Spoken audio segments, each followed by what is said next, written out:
buenas noches, hermanos, y bienvenidos de nuevo para los que estuvieron anoche, y sencillas bienvenidas para los que están llegando por primera vez hoy. Yo quiero agradecer su atención y su tiempo.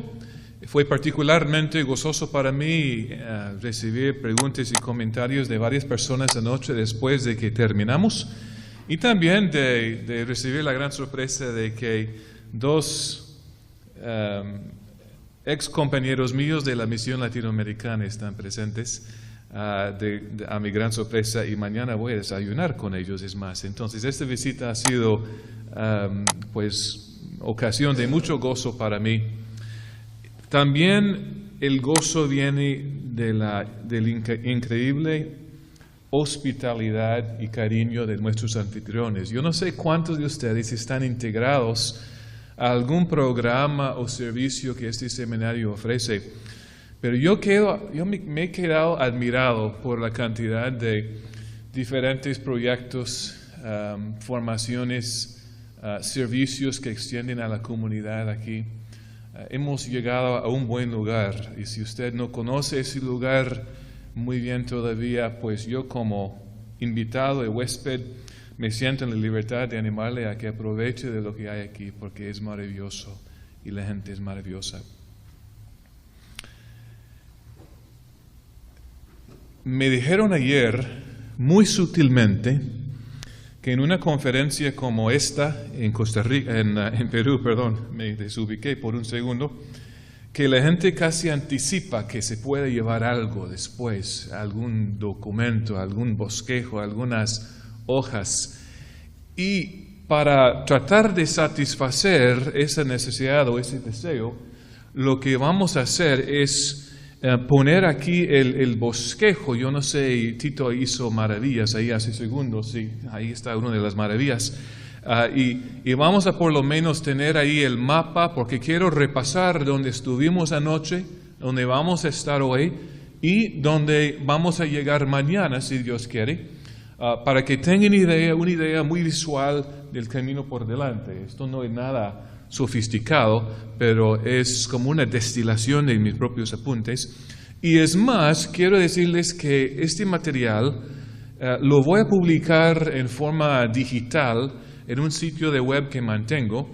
Yo no sé, Tito, si entre los milagros que has hecho en los últimos 30 momentos está el de poner ahí ese como esa nota ahí, para los que quieran, quién sabe, en 30 días o 60 días o 90 días, buscar este material en una forma elaborada, más formalmente, pero no vamos a ponerle la presión a Tito al momento, pero si él logra ponerlo ahí, entonces vamos a darle oportunidad de apuntar esa dirección, ese sitio de web. Una gloria que resuena es el tema que nos ocupa en estos días, una gloria que resuena, y ese título responde a la necesidad de que reflexionemos sobre las misiones en Isaías, porque esa es la forma en que la invitación en primera instancia me llegó, para venir a Perú y hablar de las misiones en Isaías. Pero ya estoy notando que César, en su presentación hoy, el hermano César, que estuvo aquí hace minutos, ya presentó la cosa en una forma un poco diferente, y me gustó, porque lo que he tratado de comunicar anoche es que no debemos comenzar hablando de las misiones en Isaías, sino de la misión de Dios en Isaías. Porque como traté de persuadirles anoche, y yo no sé si requieren de persuasión, pero como traté de orientarnos anoche, el libro de Isaías no tiene un proyecto de misiones humanas, de unas actividades humanas. No, en lugar de eso, tiene un proyecto de asombrarnos, de sorprendernos, de moldear nuestra conciencia para que con los serafines nosotros podamos reconocer que la gloria de Dios resuena, la gloria de Dios llena la tierra como las aguas cubren el mar, o como dicen los serafines, toda la tierra está llena de su gloria. Es una gloria que resuena, una gloria persistente, casi agresiva, una gloria centrífuga, una gloria que se escapa de cualquier recipiente y procura, y lo va a hacer con victoria, procura expandirse hasta llenar toda la tierra.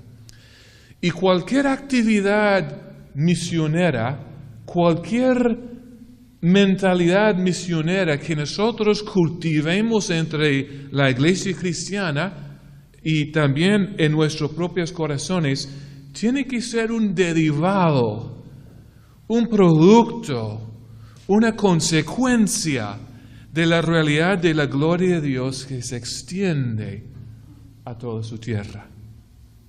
Ok.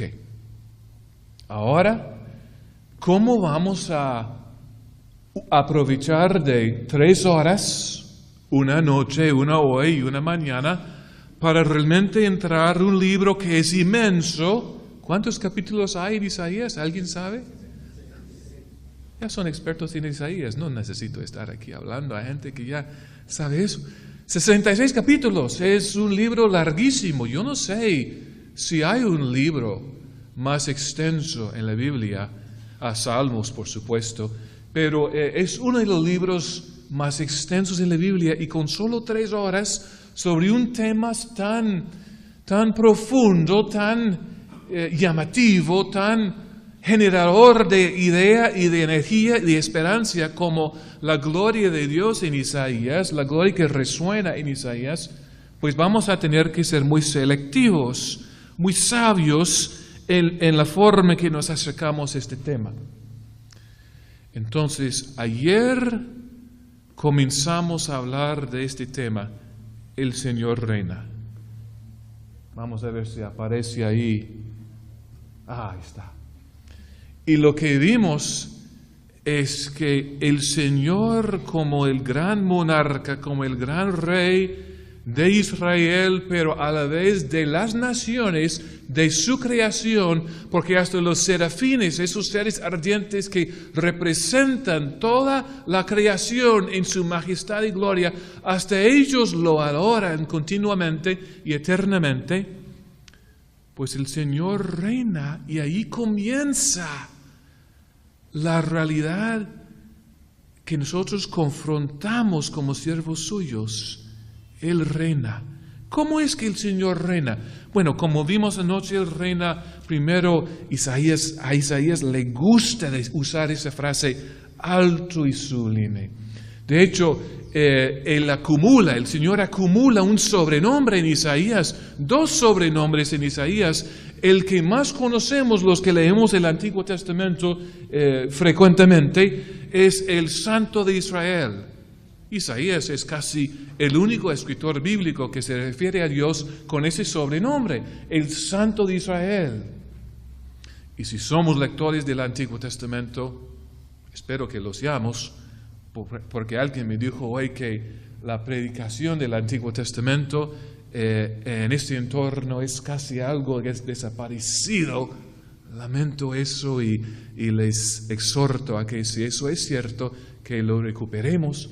Pero si somos lectores y estudiantes y estamos viviendo en humildad y sumisión delante de esa gran parte de las escrituras que llamamos Antiguo Testamento, entonces ya sabremos que Isaías se destaca por su sensibilidad a la gloria, a la santidad del Señor.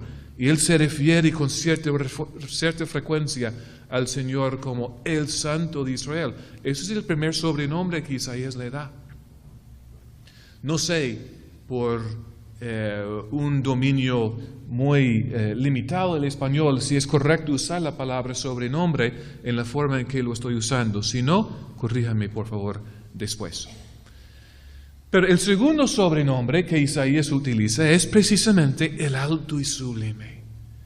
Porque Isaías, a partir de ese encuentro con Dios en el 6º capítulo, donde él en el santuario del templo recibe, no es que reciba una visión, es que él es absorto en una visión donde él dice, en el año que el rey Usías murió, yo vi al Señor, alto y sublime, y sus faldas llenaban el templo.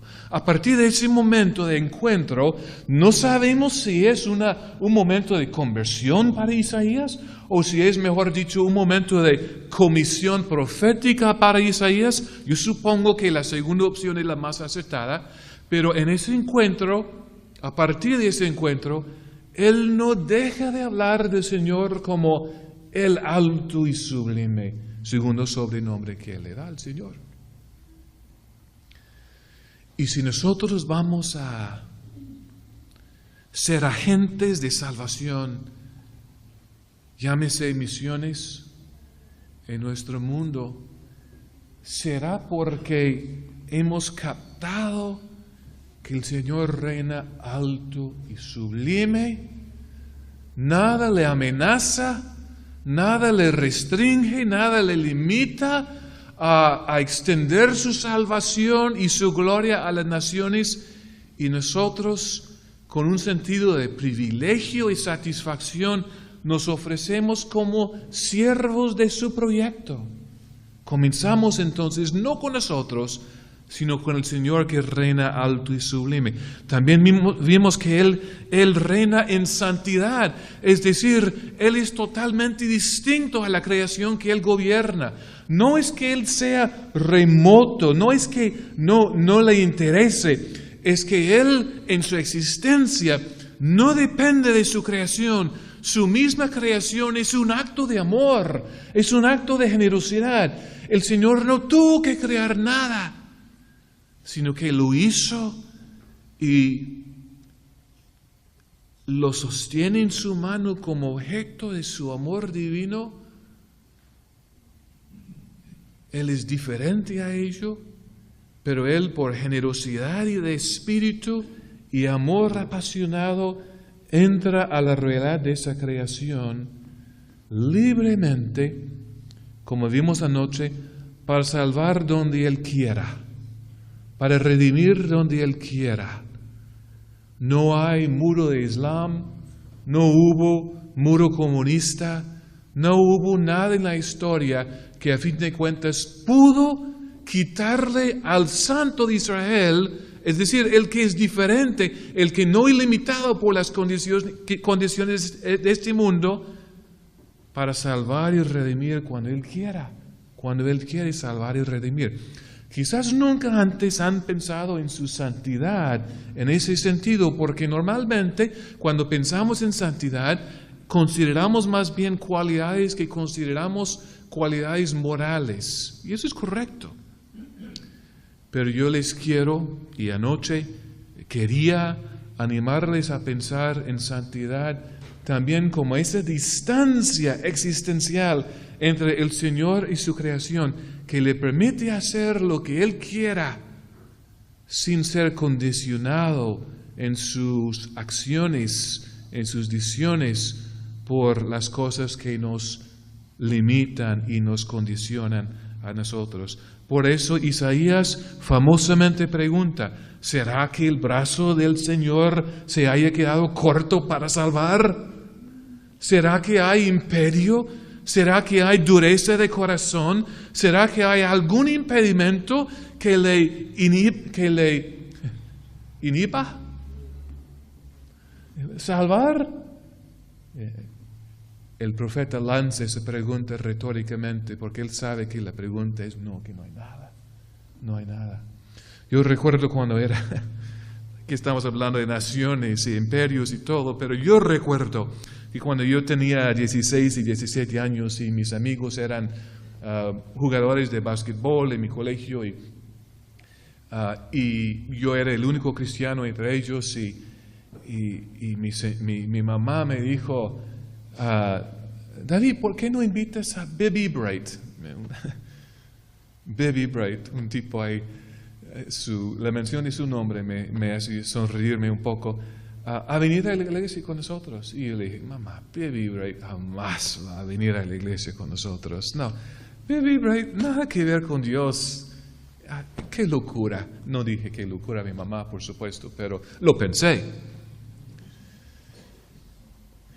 Y a lo largo de unos años más, ya Bibi Bright, sin que yo hiciera nada, ya fui un siervo del Señor y es un siervo del Señor. Y es decir, el brazo del Señor no queda corto porque Él es santo, Él está encima de las cosas que para nosotros limitan lo que Él puede hacer. Y cuando les llega la idea de que, bueno, el Señor pudo con la Unión Soviética, Él pudo con ciertos sectores en China, donde la iglesia fue prohibida por tantos años y ahora hay millones y millones y millones de hijos e hijas del Señor ahí. Pero esta cuestión del Islam, no, eso es diferente. Yo no pienso que el Señor pueda ahí.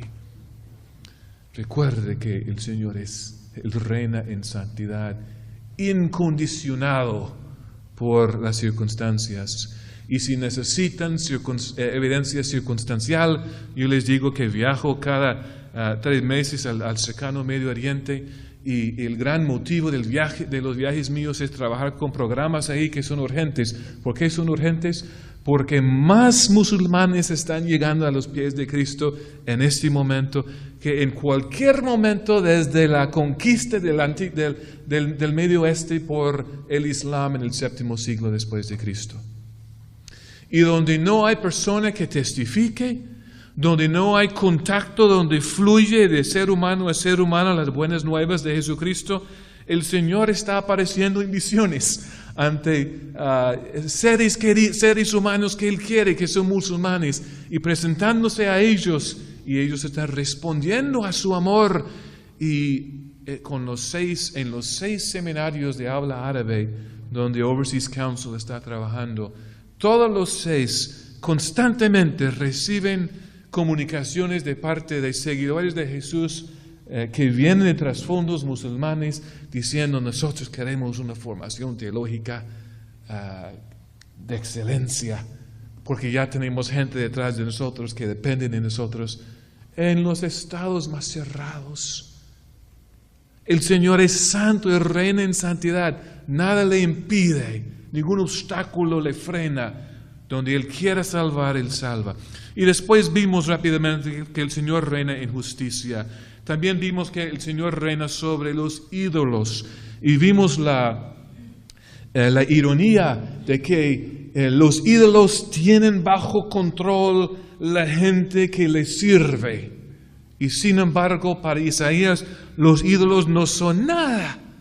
Y el Señor, a través de la palabra sarcástica de su profeta, les hace llegar a su Israel el mensaje de que ningún ídolo puede formar futuro para su pueblo. Son muertos, son inertos, son sin poder y sin capacidad. Yo sí conozco el futuro y lo hago realidad, no para maldecir, no para someter, no para esclavizar, sino para que mi gente viva en bendición.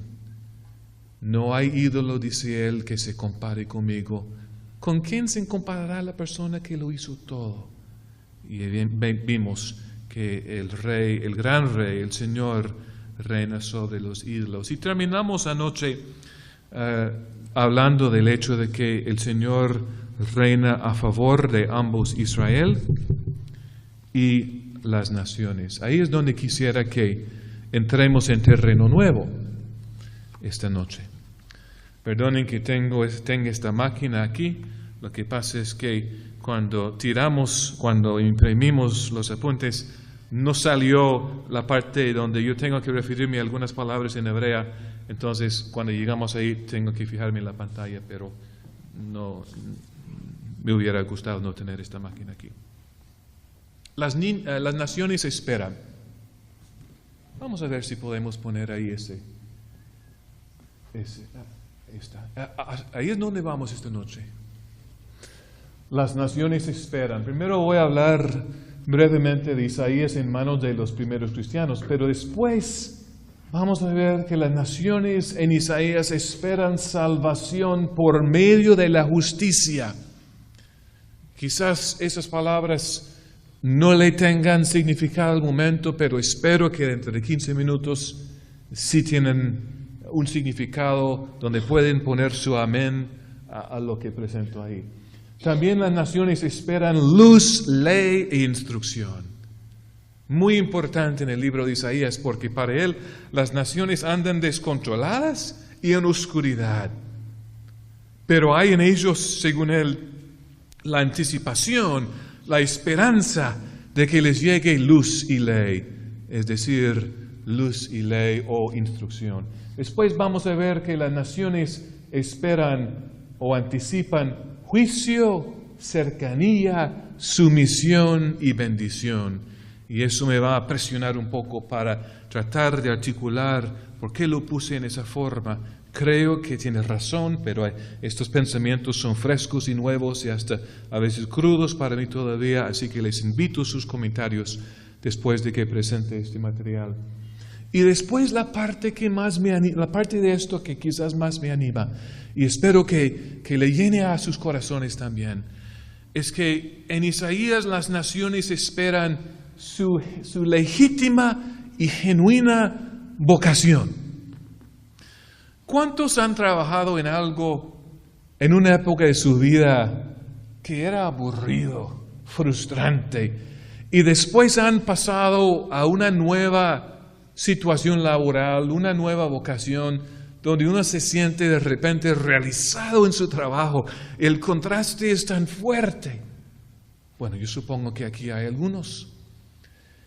Las naciones en Isaías viven también vacíos, frustrados, pero en la narrativa, en la trayectoria de este libro, a lo largo de sus 66 capítulos, el Señor invita a las naciones a que se involucren en lo que es su legítima y genuina vocación, ya no de buscar su propia riqueza, su propio éxito imperialista, ya no para buscar la aniquilación de los países, incluyendo Israel, que están en su camino, ya no para despreciar y derribar los dioses de esas naciones, incluyendo al mismo Dios de Israel, sino de rendir culto sumiso ante el Dios de Jacob, porque Él les habrá iluminado la mente para ver que el Dios de Jacob, sorpresa de sorpresas, es también el Señor de las naciones y el Señor de ellos. Y reciben ahí su legítima vocación y todo su legado cultural llega a ser ofrenda para el Señor.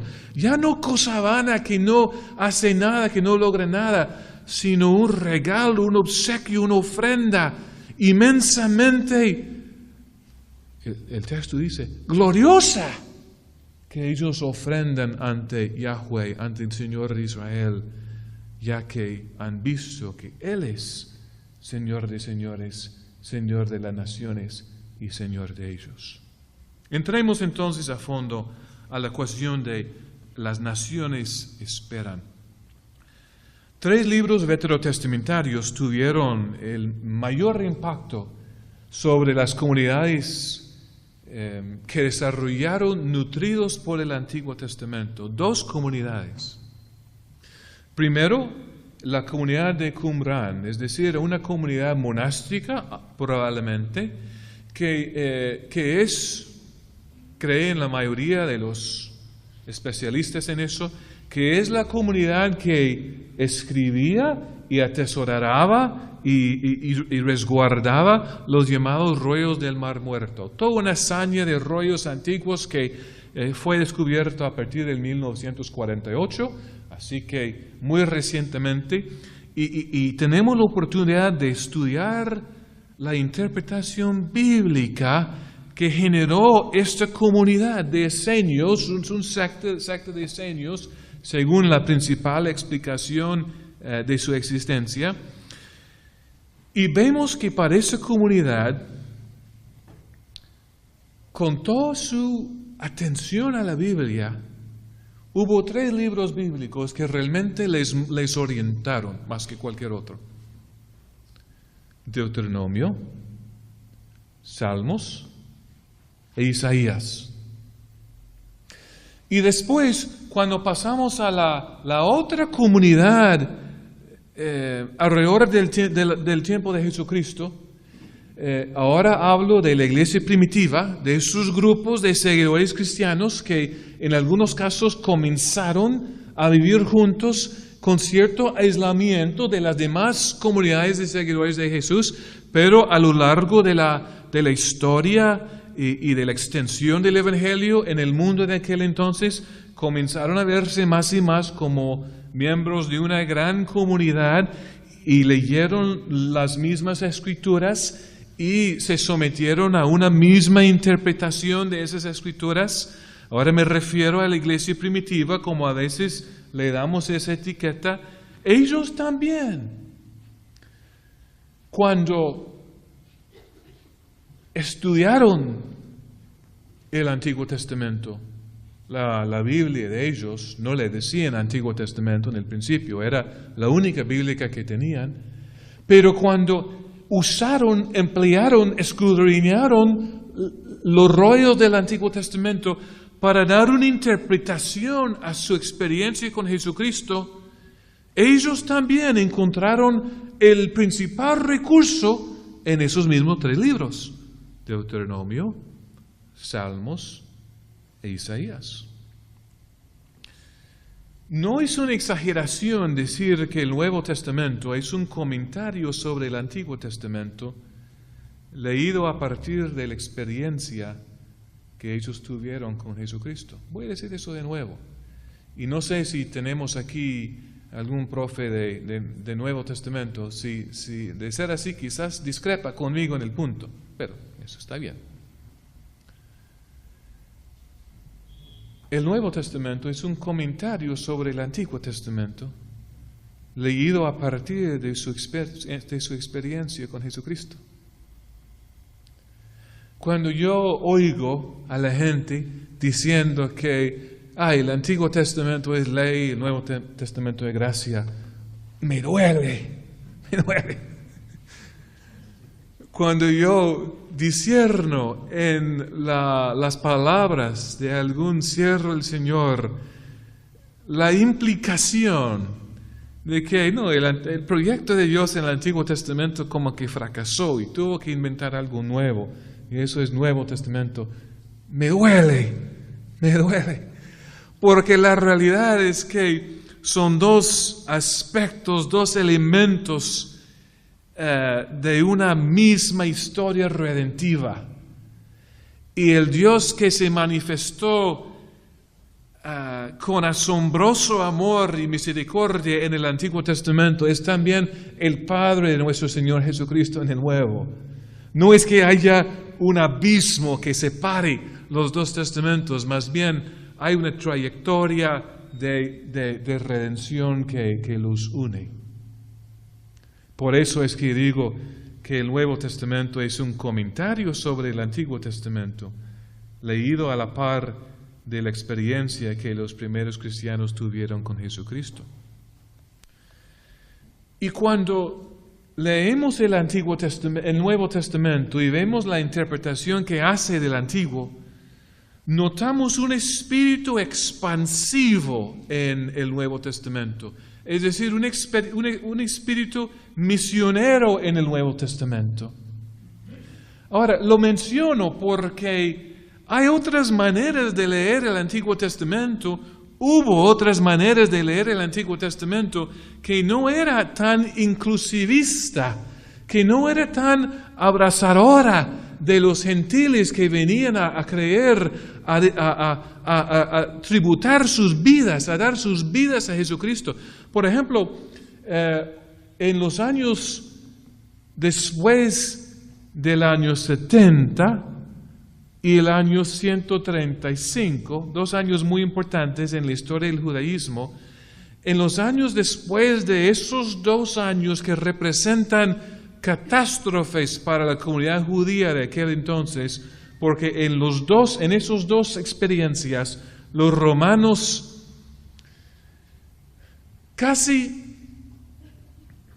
desaparecieron. Creo que en el Cono Sur, en América del Sur, podemos usar la palabra así porque entendemos el peso horrible de esa forma de usar el verbo. Los romanos casi desaparecieron a los judíos. Y a las márgenes de Palestina renace un judaísmo, pues renacido, valga la redundancia, que es el judaísmo rabínico. Esos rabinos también leyeron las escrituras hebreas, pero no a través de una lente inclusivista que abrace la integración de los gentiles. No, al contrario, los rabinos que reconstruyeron un judaísmo después de la casi desaparición de su pueblo, adoptan más bien un judaísmo que cuando lee el Antiguo Testamento ve que Dios es por nosotros, no por las naciones. ¿Por qué los guío por esta senda que quizás les parezca un poco lejana del tema? Porque es importante que nosotros captemos la forma en que Jesús enseñó a sus discípulos a ver la misión de Dios en su Biblia, en el Antiguo Testamento. La misión de Dios como causa, como motivo, como impulso, como motor de una gran extensión hacia los gentiles. Una lectura inclusivista de la Biblia que afirma lo que Isaías y otros dijeron cuando nos comunicaron desde hace siglos que cuando el Señor hace algo para salvar a su Israel, Él a la vez extiende su amor hacia los que no son Israel.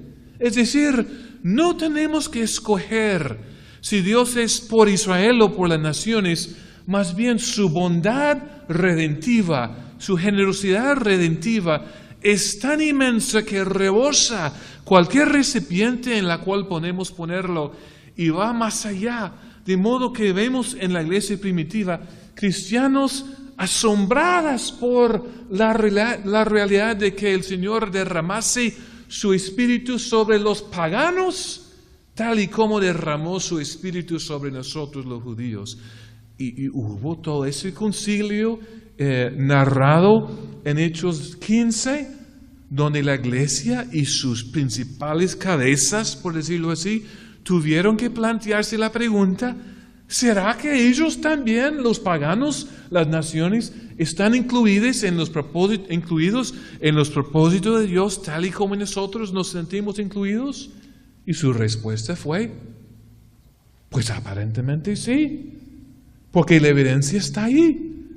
Y ellos volvieron seguramente a las Escrituras para buscar cómo interpretar la sorpresiva realidad de que el Espíritu cayera con la misma profundidad sobre los gentiles que los mismos judíos habíamos experimentado. Bueno, voy a brincar sobre mucho material porque la clave aquí, o sea, lo esencial aquí es que entendamos que el mensaje misionero del Nuevo Testamento se nutre en esos pasajes de Isaías y otros donde vemos la pasión redentiva de Dios rebosándose más allá del recipiente de Israel y extiéndose hacia las naciones. Por lo tanto, la fe cristiana nace en círculos judíos. Eso sí, Jesús mismo dice: la salvación es primero, Pablo le da eco, primero para los judíos y después para otros. La fe cristiana nace en círculos judíos, pero espontáneamente y rápidamente llega a corazones gentiles también.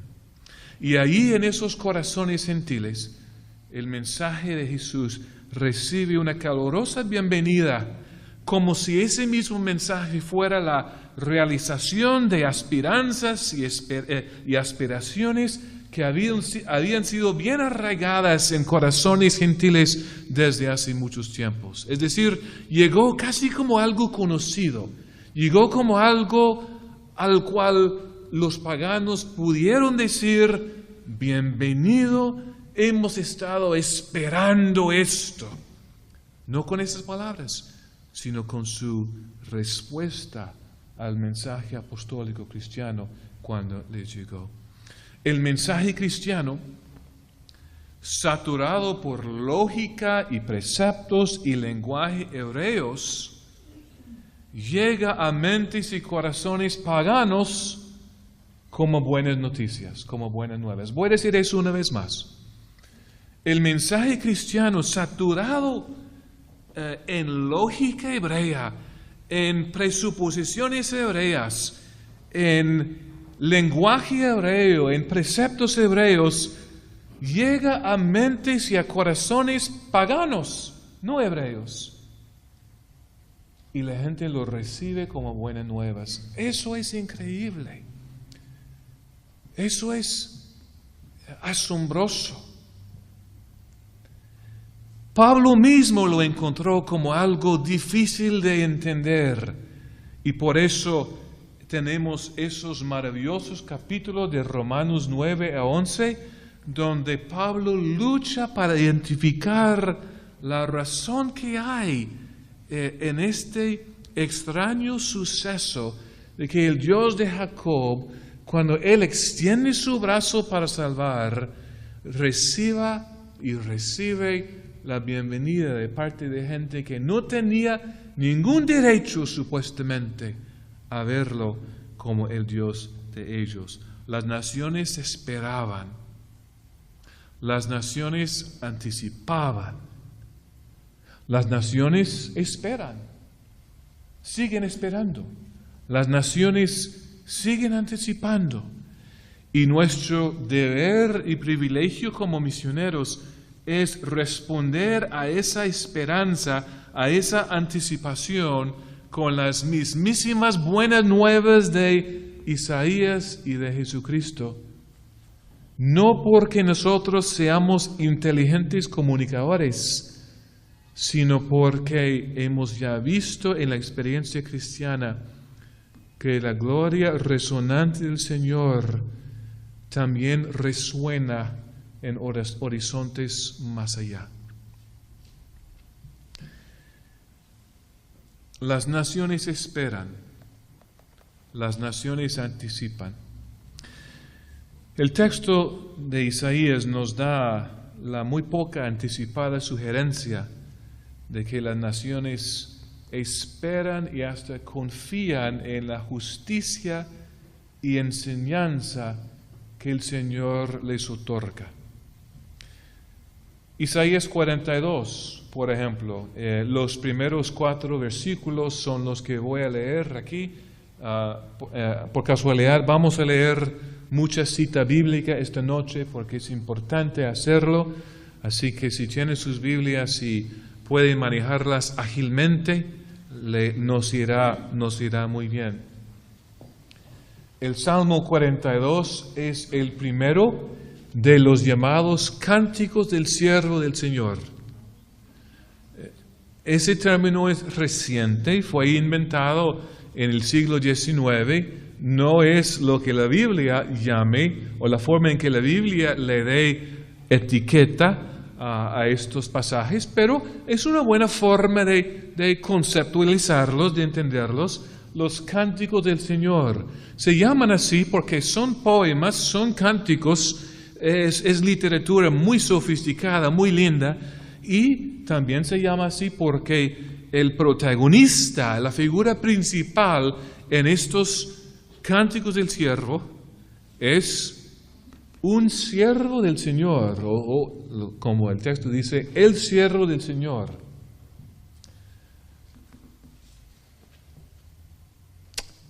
No piensen en primera instancia en Jesús, por favor.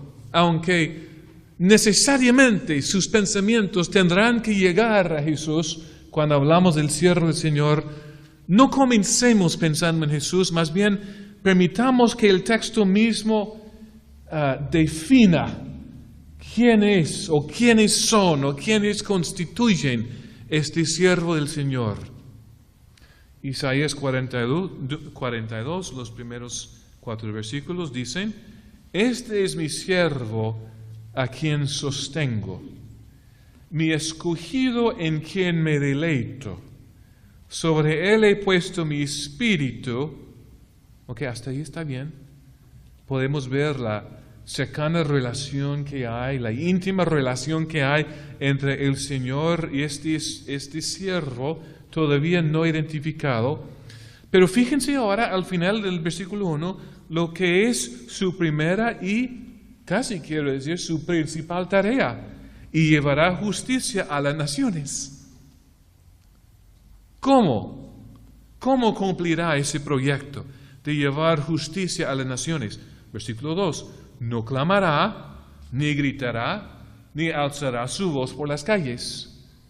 No acabará de romper la caña quebrada, ni apagará la mecha que apenas arde. Con fidelidad hará justicia, y después no vacilará ni se desanimará hasta implantar la justicia en la tierra. Las costas lejanas esperan su enseñanza. Ahí es donde debemos comenzar a comprender esta expectativa que el Señor aparentemente ha sembrado en el alma de las naciones. No lo vemos claramente en nuestra experiencia siempre, pero lo vemos en disparos, en momentos como de relámpago. Isaías nos dice que lo veremos a lo largo de la historia con más y más frecuencia y más intensidad, en la medida que el siervo logre su tarea de llevar justicia a las naciones. Pienso que probablemente nosotros estamos pensando en nosotros como el que lleva el mensaje, porque ya nos acostumbramos a eso. Pero este es un texto hebreo hablando a gente hebrea, y nosotros, si entramos en esta narrativa, somos más bien las costas lejanas. Me sigue la lógica. Es decir, nosotros somos los que hemos necesitado que la justicia nos llegue, no los que en primera instancia llevábamos la justicia a los demás. No, eso fue un pueblo muy distinto a lo nuestro, y nosotros fuimos los que nos beneficiamos porque nos llegó un mensaje de justicia, y nos sigue llegando un mensaje de justicia, y se sigue sembrando en nuestras vidas y ojalá en nuestras comunidades esa misma justicia de Dios, esa enseñanza, como dice ahí en 42:4. Pero tampoco es malo que nosotros intuyamos que tenemos una participación en llevar el mensaje más, porque en Isaías también los que reciben buenas nuevas se convierten muy rápidamente, muy ágilmente en transmitores, en comunicadores, en mensajeros, en voceros del mismo mensaje a otros. Es contagioso esta cuestión de buenas nuevas de salvación. Pero lo que quiero que veamos esencialmente en este pasaje es que las naciones esperan. El texto dice la Torá del Señor, la ley del Señor, pero mejor traducida, la instrucción del Señor. Es ley porque se impone sobre nuestras vidas para darles orden. Es ley en ese sentido, pero antes que ser ley, Torah es instrucción en cómo vivir con nuestro Creador Redentor y cómo vivir en el ambiente en que Él nos ha colocado. Aquí en 42, el siervo del Señor es quien ejecuta las acciones a las que las naciones dan su bienvenida, pero el autor intelectual es obviamente el mismo Señor de gloria. Es más, en capítulo 51, el Señor ahí ocupa el lugar del protagonista en llevarle a las naciones aquella enseñanza y justicia que ellas más esperan. Es interesante que en 51 esta misión divina extramuros, es decir, más allá de Israel, no ocurre en un texto que va dirigido a las naciones en sí. Más bien, ocurre en un mensaje alentador que es escrito para Israel mismo. Leámoslo. Isaías 51, quizá los primeros 5 versículos. Ustedes, los que van tras la justicia y buscan al Señor, escúchenme. Él está hablando a gente judía. Miren la roca de la cual fueron tallados, la cantera de la cual fueron extraídos. Miren a Abraham su padre y a Sara que los dio a luz. Cuando yo lo llamé, él era solo uno, pero lo bendije y lo multipliqué. Sin duda el Señor consolará a Sión. Ahora, hablemos un poco de eso. Paréntesis aquí. Sión está en ruinas cuando esta palabra tiene su momento efectivo. Los babilonios han hecho cenizas y rubble, cenizas y escombros, gracias, de Sión, de Jerusalén. Y la promesa es que el Señor consolará a Sión, consolará todas sus ruinas. Ahora, cuando yo lloro y tú me consuelas, eso significa que probablemente estás abrazándome y diciendo, tranquilo David, tranquilo. Y eso es una forma de consolar.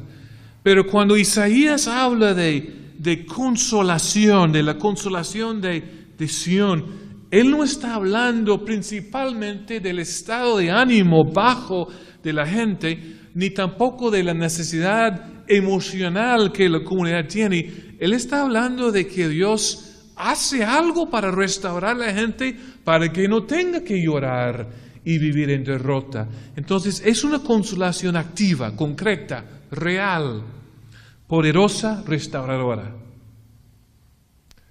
Sin duda, versículo 3, el Señor consolará a Sión, consolará todas sus ruinas, convertirá en un Edén su desierto, me encanta eso, en huerto del Señor sus tierras secas, en ella encontrarán alegría y regocijo, acción de gracias y música de salmos. Ahora, todo eso, ¿de qué se trata? La restauración de Sión. Eso es un programa para los judíos. Pero fíjense en cómo el texto sigue fluyendo. Préstame atención, pueblo mío, óyeme, nación mía, porque de mí saldrá la enseñanza, una vez más la Torah, y mi justicia será luz para las naciones. Ya se acerca mi justicia, mi salvación está en camino, mi brazo juzgará a las naciones, las cosas lejanas confían en mí y ponen su esperanza en mi brazo. Cuando el Señor ejerce su hábito redentivo, cuando Él vuelve, como suele hacer, a su costumbre salvífica y rescata a su pueblo, hay un extra que va acompañando su salvación. Hay un rebosar de las aguas salvíficas y alcanzan aún más de los originales y centrales recipientes de su amor, en ese caso la consolación de Sion contempla también luz y justicia para las naciones, para cosas lejanas que confían en mí, que ponen su esperanza en mi brazo. Isaías plantea un concepto paradójico. Una paradoja es algo que parece ser contradictorio, pero en realidad no lo es. Isaías plantea un concepto paradójico que Pablo luego captaría muy bien. Y es lo siguiente, que la consolación de Israel no es contradictoria con el alumbramiento y la educación de las naciones. Digo alumbramiento y educación porque lo que el Señor dice que las naciones esperan y recibirán es luz y enseñanza. Serán alumbrados y serán educados. El impulso salvífico que motiva el proyecto del Señor en su mundo logra las dos cosas: salvación para su pueblo Israel y luz y justicia, luz y educación para las naciones fuera de Israel. ¿Qué más esperan las naciones? Ellos esperan salvación por medio de la justicia. Salvación por medio de la justicia. Tengo que tener cuidado ahora porque el reloj es más agresivo que mi progreso. Así que vamos a ver cómo manejamos el tiempo de ustedes sabiamente y respetuosamente. Aquí me refiero al capítulo 1 y el versículo 27, si quieren buscar ahí. Si no, nada más escuchando captarán el concepto. Para mí, 1.27 de Isaías es el texto menos entendido de todo el libro, menos comprendido. Para mí, el texto es una clave para entender todo el propósito del libro. Pero los intérpretes del libro de Isaías muchas veces se equivocan, a mi criterio, precisamente ahí, en el versículo 1.27. Voy a comenzar con 1.21, donde sigue un gran lamento introductorio sobre las condiciones de Israel y de Jerusalén en el tiempo de Isaías. Isaías 1, a mi criterio, no es el primer capítulo del libro. Ahora, procuren entender por qué digo eso. Creo que Isaías 1 es un capítulo introductorio que prepara al lector para poder entender el libro inteligentemente. Como muchos libros tienen un prefacio, un preludio, donde uno pues ya se siente preparado para entrar al meollo del libro porque el autor le orientó en el prefacio. Creo que eso es lo que tenemos en Isaías 1, un capítulo introductorio que nos prepara para entender el complot, para entender el guión, por decirlo así, de los 65 capítulos que siguen. Y si tengo razón en esa apreciación, entonces el primer capítulo del libro en sí es el capítulo 2 y el versículo 1. Pero este primer capítulo orientador o introductorio es un capítulo muy desagradable si lo que estamos buscando es inspiración y alegría, porque muy poca alegría ofrece. Más bien describe y caracteriza y bosqueja y perfila la terrible situación moral y espiritual en la cual Israel ha caído en tiempos de Isaías. Versículo 1.21, más o menos al azar, comienzo ahí para que captemos el tono. ¿Cómo se ha prostituido la ciudad fiel? Antes estaba llena de justicia, la rectitud moraba en ella, pero ahora solo quedan asesinos. Tu plata se ha convertido en escoria, tu buen vino en agua, tus gobernantes son rebeldes, cómplices de ladrones, todos aman el soborno y van detrás de las prebendas. Me enseñaron dos palabras muy peruanas en estos días. Uno es coima, ¿es así? Coima. Gracias, don Donel, por enseñarme la palabra. Aquí veo soborno, pero me da ganas de decir, todos aman la coima, sería, supongo. Y la otra palabra que es prevete la licencia de manejar, algo así, pero creo que eso no entra en Isaías 1. Y van detrás de las prebendas, no abogan por el huérfano, ni se ocupan de la causa de la viuda. Por eso afirma el Señor Todopoderoso, el fuerte de Israel: me desquitaré de mis adversarios, me vengaré de mis enemigos, volveré mi mano contra ti. ¿Ok? ¿Es el lenguaje conocido de juicio?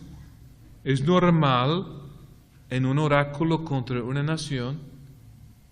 Pero fíjense en las próximas cláusulas. Limpiaré tus escorias con lejía y quitaré todas tus impurezas. ¿Qué cambió ahí?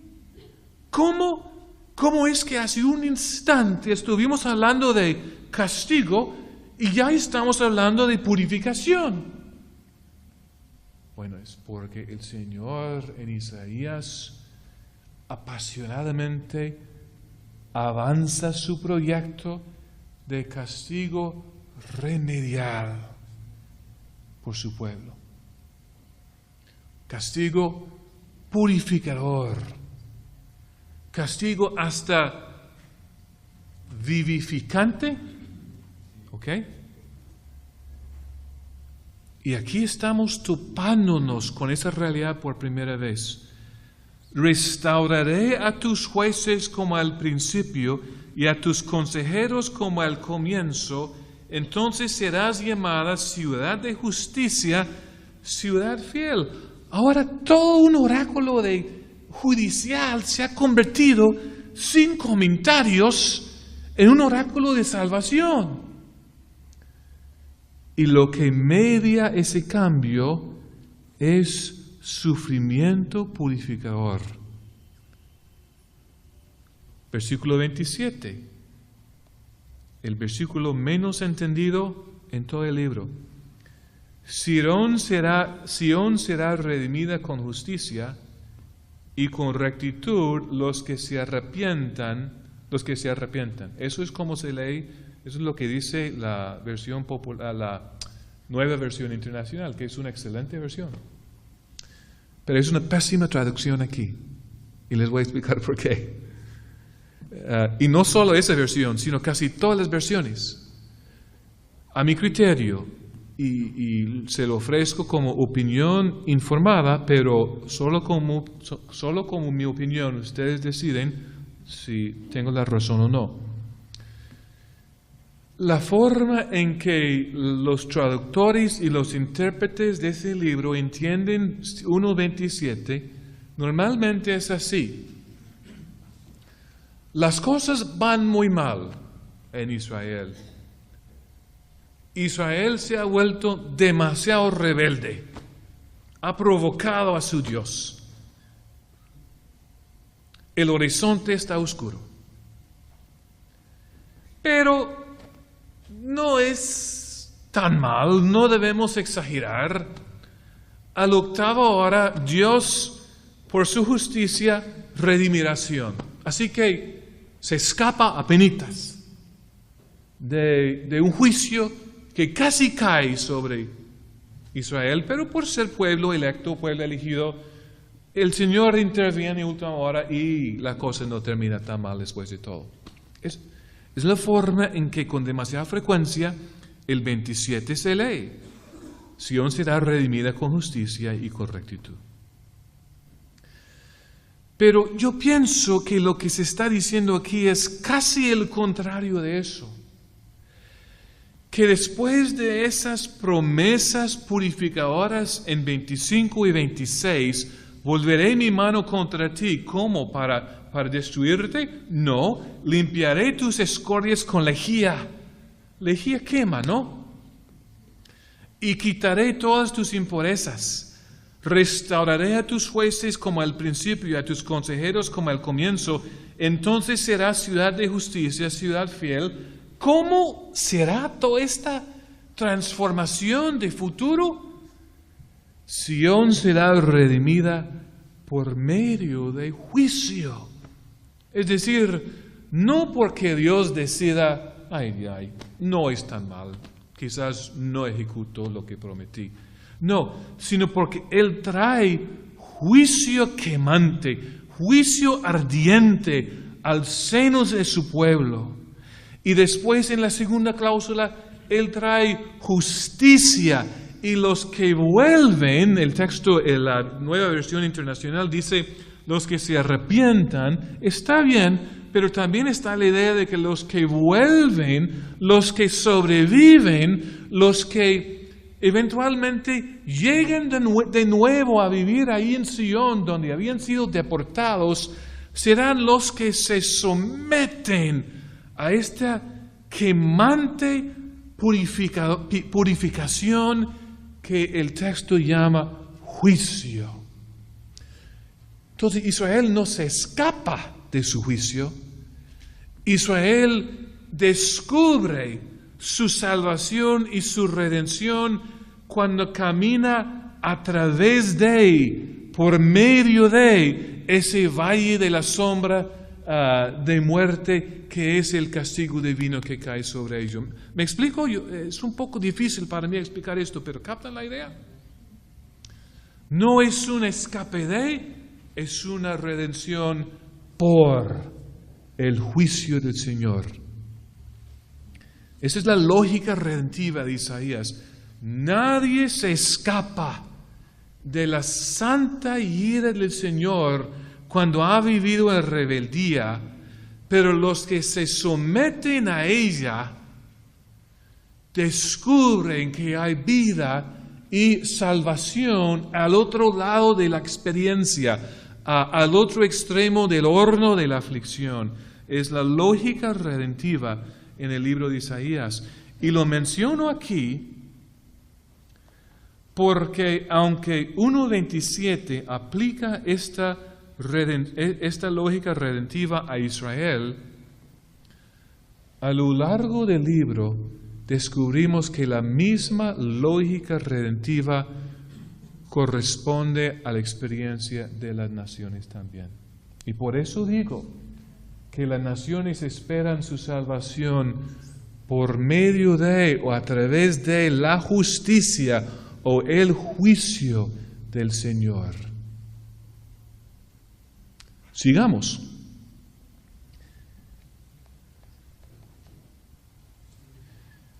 Las naciones esperan luz, ley e instrucción. En el libro de Isaías, la intencionalidad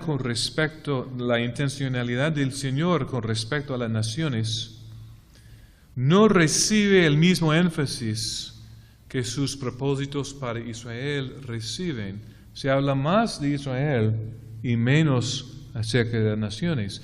Pero aún así se detecta en este libro una dinámica parecida a la dinámica del llamado de Abraham, el padre de la fe, en Génesis 11, en Génesis 12. Allí Abraham fue llamado a dejar todo lo que era para convertirse en el padre de muchas naciones. Y la promesa que acompaña ese llamado es que las naciones también, muchas naciones, descubrirán su bendición en el acto de bendecirle a Abraham. Los que conocen bien el libro de Génesis entenderán la muy abreviada explicación que estoy haciendo de esos versículos. En Isaías, la restauración de Israel cautivo ocupa una gran parte de la atención del lector. Uno podría concluir que el objetivo de restaurar a Israel desplaza el programa que Dios tiene para las naciones, pero esa conclusión sería equivocada. Porque tal y como la elección muy particularista de Abraham, de un solo hombre, hace posible una bendición universal para todas las naciones, En la misma manera, la misericordia que el Señor le muestra a Israel cautivo en Isaías conlleva una eventual salvación para las naciones también. O sea, hay un paralelo ahí entre el trato del Señor con Abraham y el trato del Señor con Israel en el libro de Isaías. Israel, a veces en la figura del siervo del Señor, y ya pueden anticipar cómo voy a presentar el siervo mañana, Israel a veces en la figura del siervo del Señor es el agente, es un canal de luz y ley o luz e instrucción a las naciones. Los dos términos, luz y ley, luz e instrucción, funcionan a mi criterio como sinónimos, es decir, la luz ilumina y la ley instruye. Pero las dos imágenes sirven para comunicar la manera en que Dios se acerca al dilema de las naciones.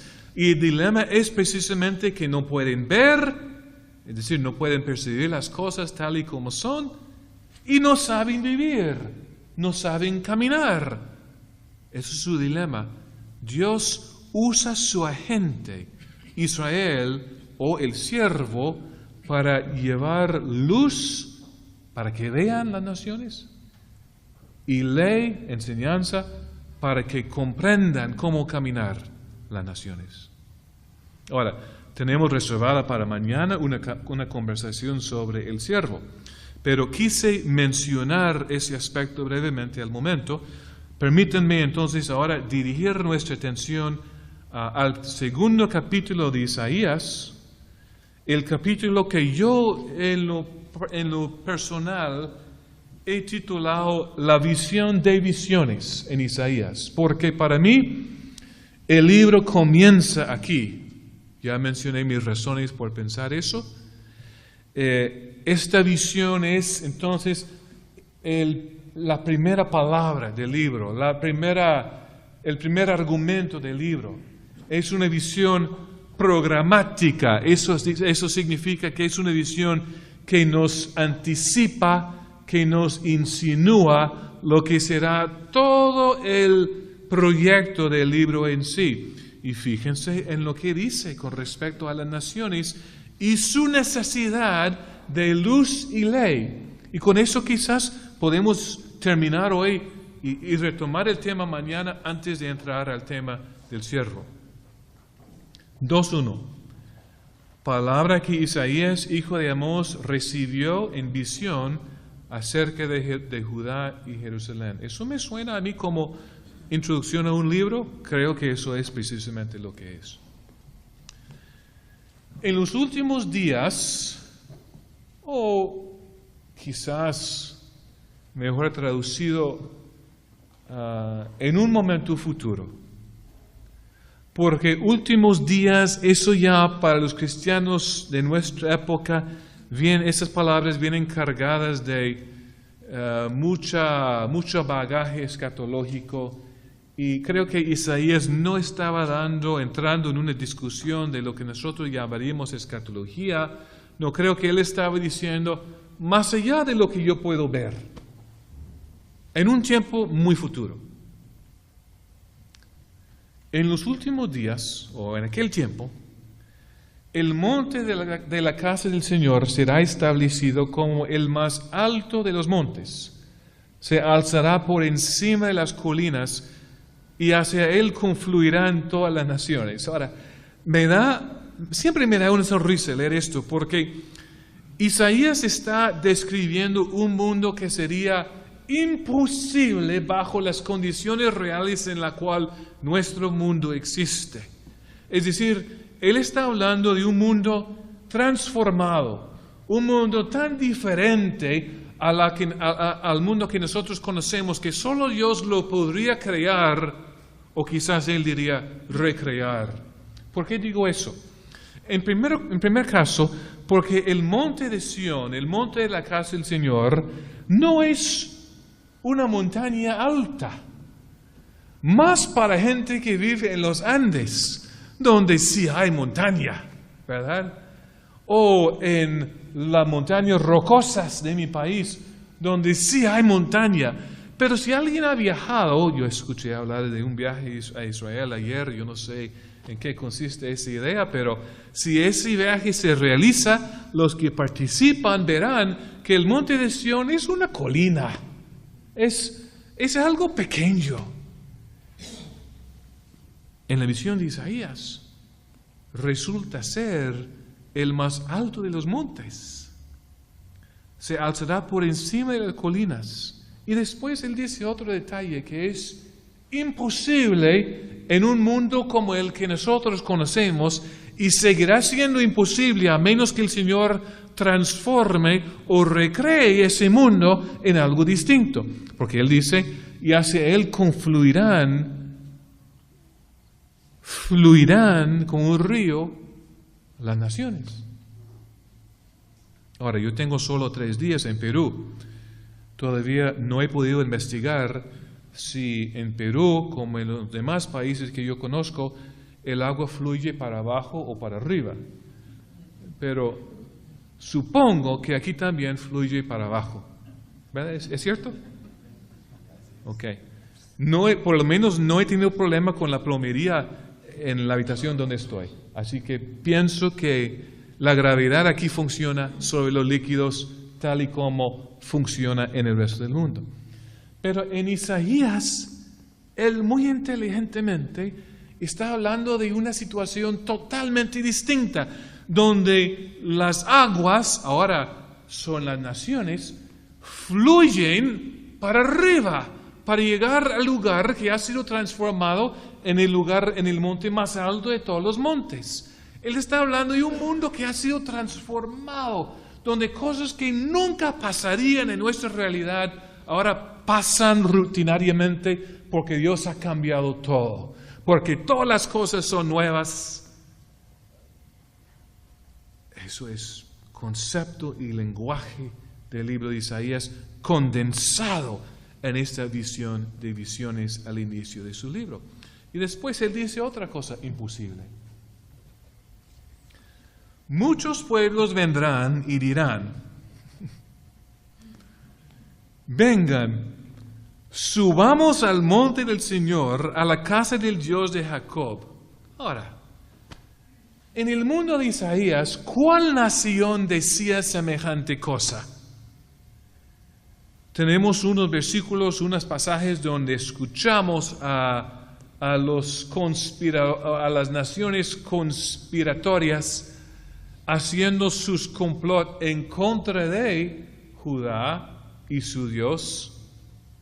Yo puedo pensar en 2 momentos cuando eso sucede, Asiria siendo uno y la alianza sirio-efraimita siendo otro, pero no encontramos a ninguna nación diciendo, vengan, subamos al monte de Sión, a la casa del Dios de Jacobo. Eso nunca sucedería en el mundo de Isaías a menos que Dios transformara totalmente la realidad que ellos conocían, que es precisamente lo que Isaías quiere que entendamos que el Señor está haciendo. Y ellos dicen, vengan, subamos, ¿para qué? Para que Él nos enseñe, para que Él nos instruya sus caminos y andemos por sus sendas. Las naciones anticipan Torah, es la misma palabra, enseñanza, instrucción, porque ellos se dan cuenta en esta visión que no saben caminar en sus sendas y dicen, vamos allá porque quizás hay una partícula aquí en el texto hebreo que casi no se puede traducir, pero que da la idea de que quizás Él nos enseñe un poquito de sus enseñanzas. Es decir, quizás ellos mismos no piensan que podrán disfrutar de todo el currículo que Israel recibe, pero quizás parados afuera y escuchando a través de una ventana reciban algo de su enseñanza. Porque de Sión saldrá enseñanza, de Jerusalén la palabra del Señor. Él juzgará entre las naciones y será árbitro de muchos pueblos. Convertirán sus espadas en arados y sus lanzas en hoces. No levantará espada nación contra nación y nunca más se adiestrarán para la guerra. Y después el profeta dice algo muy interesante en el versículo 5.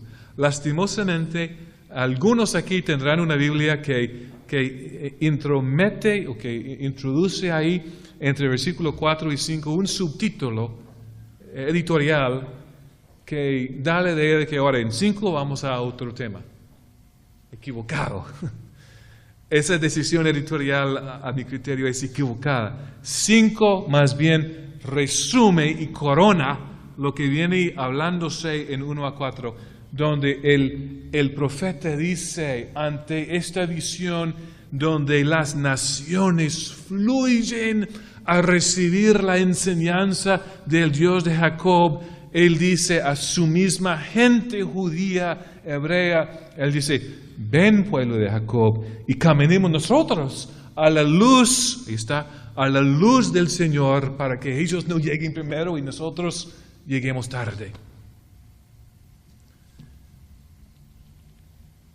Las naciones anticipan y esperan luz y ley.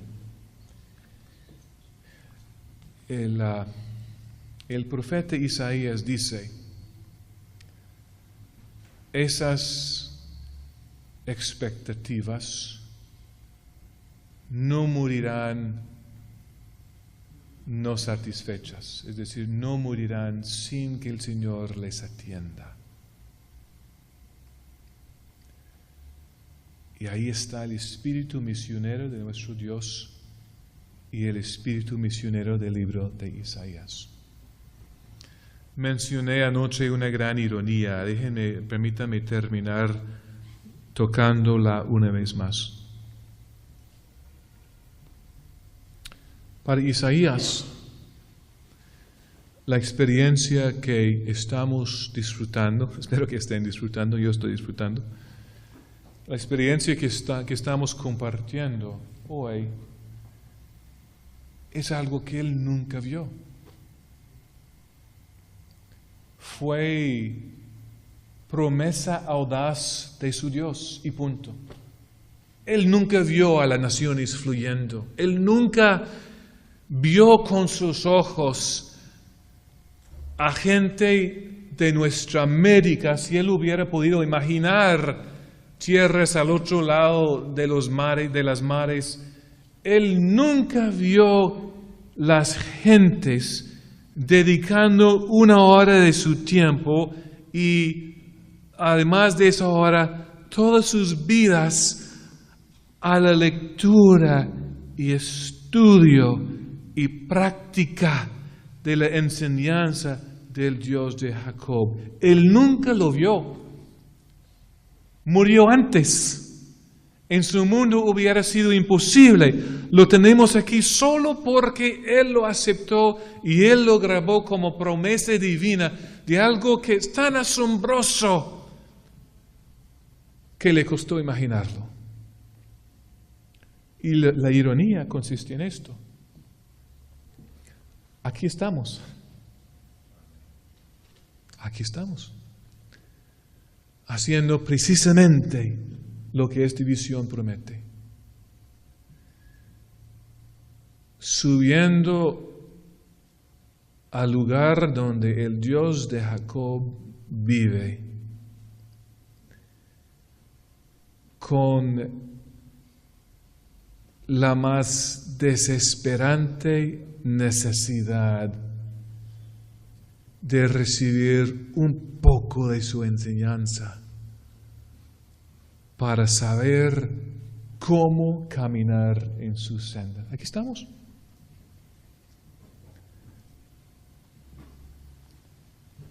Y es tarde, en el día 16 de septiembre, porque ya en la China hicieron lo mismo hoy. Y en Europa, lo mismo. Y en África, lo mismo.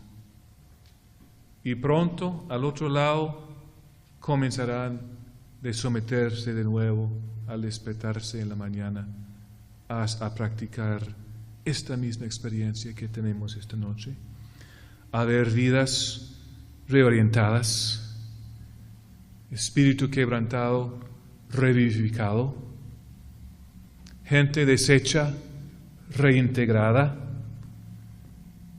y de alguna manera, a través de muchos valles oscuros y mucho sufrimiento, vamos llegando de alguna manera a un cumplimiento más y más audaz de esta misma visión. Y habrá un día, no lo vemos todavía, a veces recibimos vislumbres de cómo será, pero habrá un día cuando en un pleno cumplimiento veremos que Él juzga entre las naciones que por su presencia y función de árbitro, como dice en 2:4, se habrán convertido sus espadas en arados y sus lanzas en hoces. Y ya no tendremos que tener miedo a lo que las noticias de la mañana nos traen. Ya no tendremos temor de lo que pase esta noche más allá de los muros de ese seminario, porque Dios habrá logrado lo suyo con las naciones y con esta nación.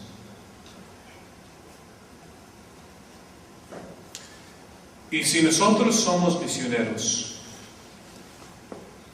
no es por ser buena gente, no es por ser gente atrevida, no es por ser gente particularmente espiritual. Es porque entendemos que Dios, cuya gloria resuena, reina en un mundo donde las naciones anticipan su salvación, porque Él ha sembrado en sus corazones ese mismo deseo. Y nos llega a nosotros como producto de ese mismo mensaje a las naciones, nos llega la oportunidad de servir como agentes que cooperan en su misión, no en la nuestra. Y los recursos que necesitamos para cumplir, Él nos los provee. Y la compañía divina que necesitamos para sobrevivir un día más, Él desciende de lo alto y sublime para convivir con nosotros, como vimos anoche en 57:15, para revivificar el corazón aplastado y resucitar el espíritu quebrantado. Es por eso que podemos hablar de las misiones. Si no fuera así, las misiones, como las llamamos, serían un proyecto social más. Y sobrevivirían en un instante hasta que nuestro interés y energía se agoten y morirán. Pero como las misiones, como las llamamos, son respuesta nuestra a la misión de Dios, pues es otra cosa. Nos encontramos insertados en un proyecto que termina no en escombros y ceniza, sino en gloria y adoración. Nos vemos mañana entonces para hablar del siervo.